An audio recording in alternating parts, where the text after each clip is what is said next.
This is a short lecture on the subject of regular expressions for the class Programming Language Theory, also known as ICS 313, which is a class at the University of Hawaii at Manoa. So we are going to talk about regular expressions in the context of a formal language. There's another video that talks about formal languages in the introduction to that and talks about a set of strings and whether or not you can decide if a string is in a particular set or not, which turns out to be undecidable, just like determining if a programming language program is going to stop. You can't determine that for a general program, only for special cases. So a regular expression is a kind of formal language that is very definitely decidable, but also interesting and useful. So first, how do we define a regular expression? It's one of a short list of things with a recursive aspect of the definition. You can build regular expressions from other regular expressions. So the simplest one is a character in the alphabet that we discussed in the formal language talk. That's a regular expression. If the character of the string matches the character in the regular expression, that string is in the language.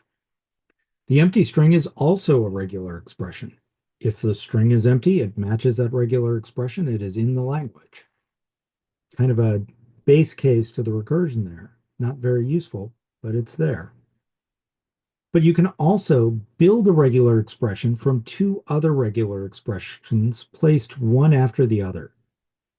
And that means that whatever the first regular expression matches, if that matches, and the string continues with a string that matches the second regular expression, then the whole expression matches. So that's a sequence. You can also do an alternation. You can build a regular expression by taking two regular expressions separated by a vertical bar. That's the way it's usually written down, meaning one or the other. So if the string either matches the first regular expression or matches the second regular expression, it matches the entire regular expression. And finally, the last category of creating a regular expression is any regular expression followed by a star, which means the regular expression occurring zero or more times in sequence. The star is called the Kleene star sometimes, and it's a form of repetition. So a regular expression is often abbreviated as a regex, spelled in a variety of different ways or something similar to that. But is this useful? You can see it looks pretty simple to decide whether a string is in a regular expression or not. It could be, it could take a long time, but is this useful? Let's start with an example. We're going to name regular expressions just to make it clearer and make it easier to understand. A lot of regular expression construction tools take this same approach. So we're going to start with a regular expression we'll call a leading digit, which is that alternation pattern with the vertical bar. It's either a 1 or a 2 or a 3 or a 4 or a 5 or a 6 or a 7 or an 8 or a 9. So that's a regular expression. If you have a single character string that is one of the numbers between 1 and 9, it matches leading digit. Another regular expression is 0, which is simply the character 0. A single character string that just consists of a 0 matches 0. We can build a regular expression again with alternation. We'll call it a digit, which is 0, or a leading digit, so any number between 0 and 9. And then we can define an integer that looks an awful lot like the integer you can define in a programming language by saying it's got to be a leading digit followed by 0 or more digits. So this gives you an integer constant, any list of digits without leading zeros. So we can see that this is a useful category. We can define things that we see in a programming language using regular expressions. We can define other regular expressions too. Again, useful tools. So a regular expression is an interesting language. It's something we can do something useful with.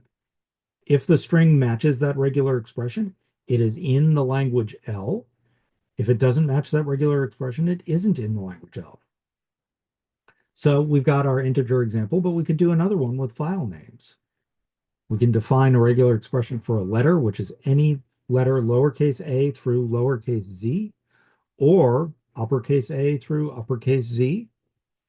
We can define a file name as a PDF file for a PDF file that is a letter followed by zero or more letters, followed by .pdf. Similarly, JPEG, a letter followed by zero or more letters, followed by .jpeg, JPG.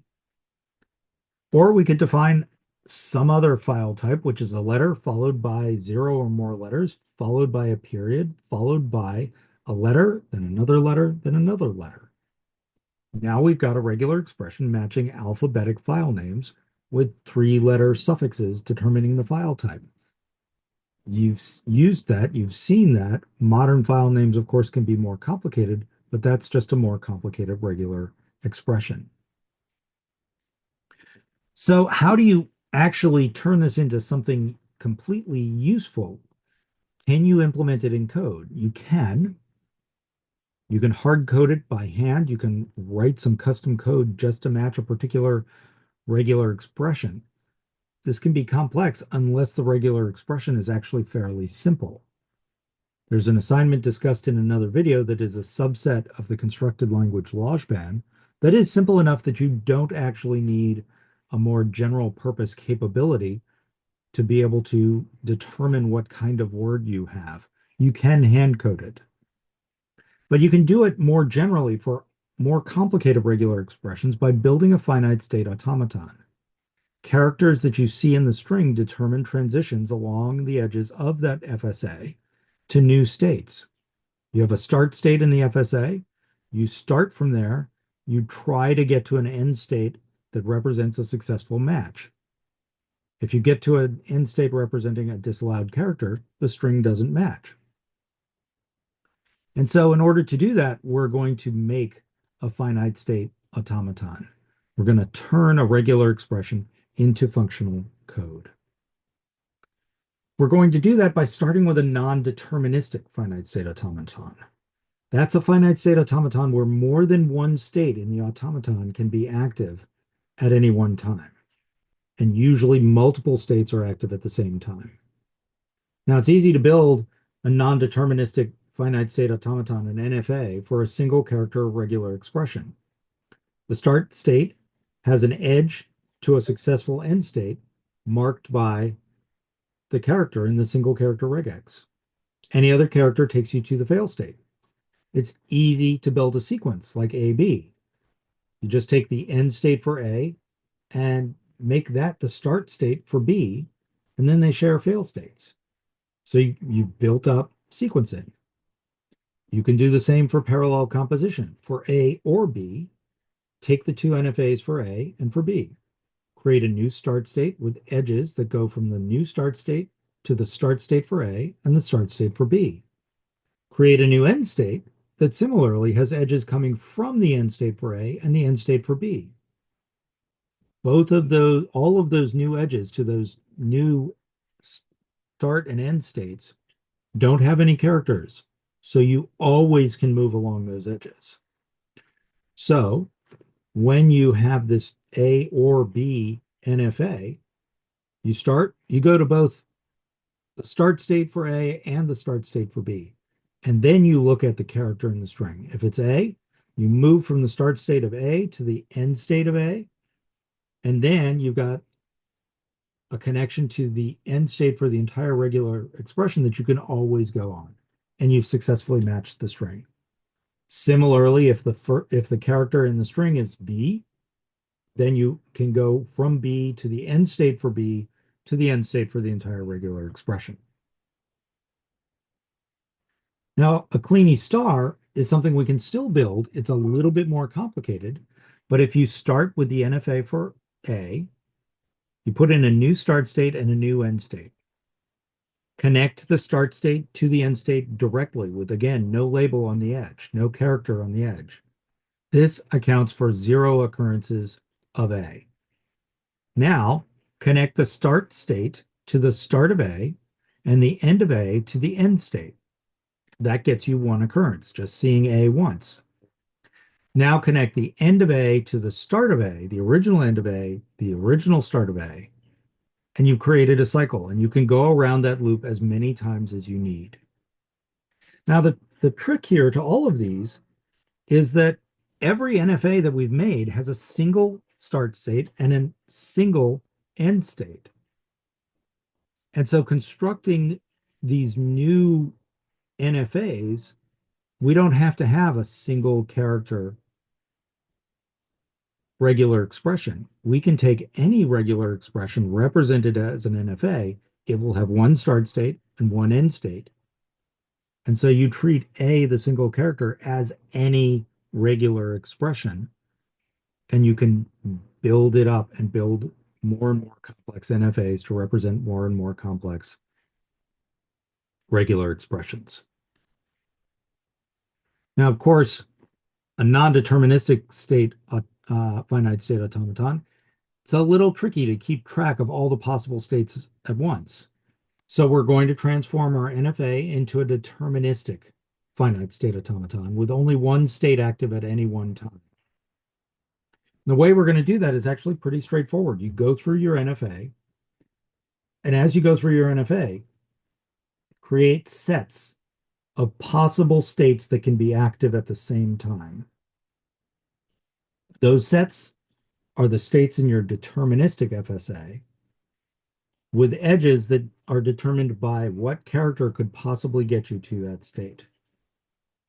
When you follow this construction as it details in the textbook, you can get a DFA that is bigger than the NFA, but also sometimes you can get a DFA that is smaller than the NFA. So it ends up usually being efficient.